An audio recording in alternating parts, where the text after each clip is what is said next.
ovako.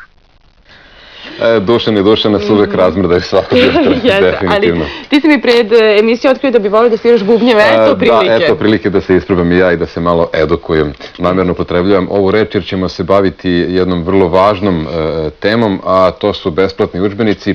Sa nama u studiju su Gordana Knežević-Olić, direktorka izdavačke kuće Klet, dobro jutro. Dobro jutro. I Desanka Radunović, predsjednica Nacionalnog prosvetnog savjeta. Dobro jutro.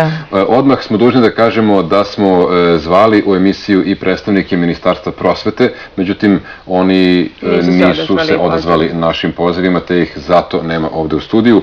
Tema važna, međutim ono što je informacija od petka, to je da je odložena primjena odluke do daljeg o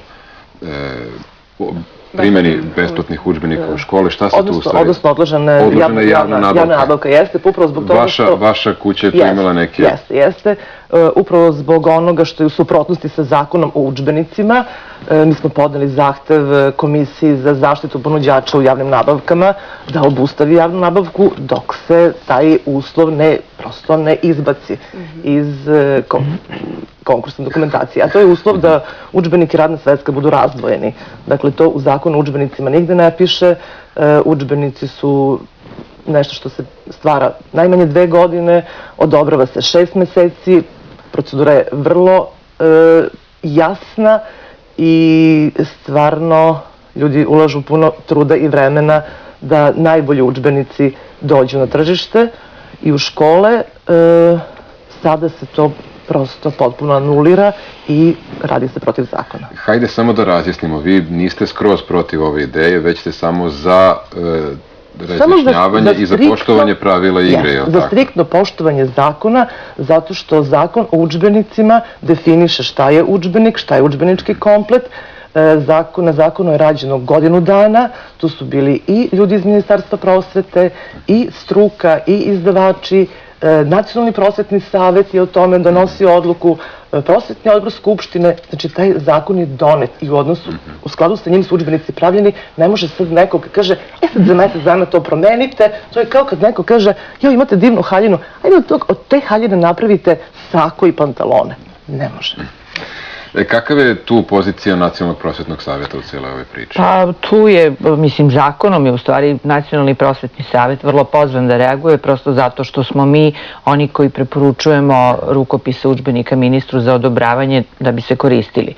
Dakle, procedura je, kao što je koleginica rekla, vrlo komplikovana, tako je predviđeno zakonom, da na predlog Zavoda za unapređenje obrazovanja mi preporučujemo, pogledamo i preporučujemo ministru udžbenik i mi smo stvarno proteklih recimo godinu dana više od 700 udžbenika prilično detaljno, pažljivo pogledali i na kraju smo sad došli do konstatacije da je ovom akcijom naš posao potpuno obesmišljen. Prosto ako neko sada može u Komisiji za javne nabavke da proceni da je izdvajanjem takozvanog radnog od takozvanog neradnog dela, jer sve je to radno, je li tako, za radni materijal za decu, da se dobije isti udžbenik bez promene kvaliteta, a mi smo onoliko vodili računa o ispunjenosti standarda, o zadovoljenju struke, metodike i tako dalje, mislim, to je stvarno smešno. I prosto smo zato reagovali, mislim, ima tu i drugih manjkavosti koje lično vidimo i prosto mislimo da taj projekat mora mnogo bolje da se analizira, u pripremi, pa onda i da se primeni. I roditelji su dosta burno reagovali na ovu odluku. Ono što je tu problem, što to nije strategija obrazovanja, to je improvizacija obrazovanja. I roditelji moraju da reaguju na takve stvari, zato što njihovo dete samo jednom u životu ide u prvi razred osnovne škole, samo jednom počinje da uči i samo jednom ga neko uči kako se uči. Udžbenik je za decu rađen, a ne za Ministarstvo prosvete i ne znam nijakoga. I roditelji moraju da budu prilično obazrivi i da prate šta se dešava. Prvo su reagovali što to nije besplatan udžbenik, to je pozajmljen udžbenik, a potom što je to udžbenik u koji ne sme ništa da se upiše. Dakle, dete sa njim ne sme da radi, može samo da ga gleda i to je protivno svim savremenim načinima nekog aktivnog angažmana, je li tako, u tom procesu? Ono što deca danas su drugačija nego pre 20 godina.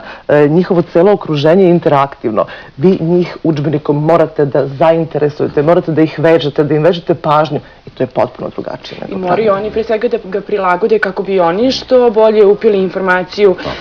Kupuju razne markere u boji pa im je tako zanimljivije da podvlače glavne definicije. Ja stvarno ne mogu da zamislim da nešto čitam iz nečega što učim, da nešto ne podvučim ili neku zvericu, makar da nešto ima, to je ovde sad praktično nemoguće. Ili da dodaš dodatno. Ne samo da dodate, mislim, udžbenik za prvi razred iz matematike, ja sam gledala jedan, pa to je isključivo takav interaktivni rad, oboj slične figure, ne znam, pošto uvode pojam brojeva, dakle grupiši na neki način, bilo bojenjem, bilo po veličini, znači prosto traži rad.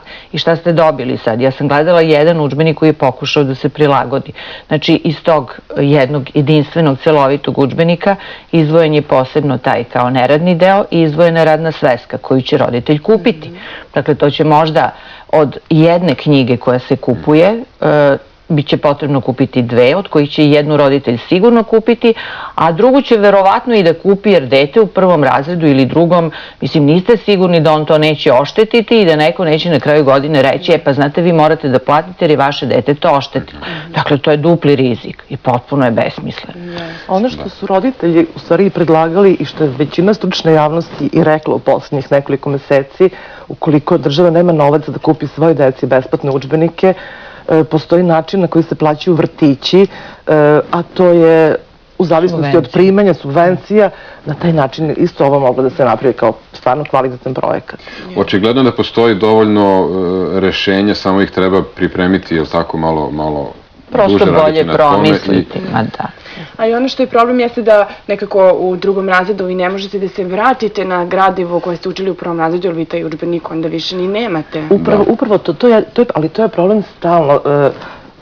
Moje dete je 7. razred osnovne škole. Naravno, kada je krenula u 7. izdvojila sve udžbenike iz 6. koji će joj trebati. To su svakako matematika, fizika, gramatika. To su neke stvari, biologija i geografija koju voli, je bitno. Deca treba da stiču naviku da koriste udžbenik, da se podsećaju, da prave svoju biblioteku i da uče kvalitetno, a ne da se plaše knjige. To je potpuno besmisleno. Gospođo Radunović, samo kratko, kako biste, pošto se bližimo kraju do predviđenog vremena, kako biste ocenili generalno kakvi su nam udžbenici iz kojih deca uče? Do sada nismo nikada čuli nastavnike da se bune zbog loših udžbenika, uglavnom traže veće plate, svi. Ne, mislim da su sve bolji i bolji, prosto donošenjem tog novog zakona o udžbenicima i nastavnim sredstvima krajem 2009.